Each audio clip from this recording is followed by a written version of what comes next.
We've all heard of ethanol, and there are problems associated with ethanol and gasoline if you're storing a vehicle over a length of time. What we recommend is a stabilizer in the fuel, and this takes an ounce per couple of gallon.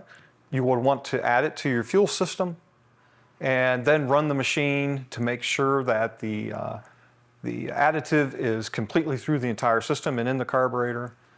You will also want to then top off your fuel tank to eliminate any air, or I should say maybe reduce the amount of air pocket inside the tank so as to reduce condensation. You don't want that moisture in the fuel either.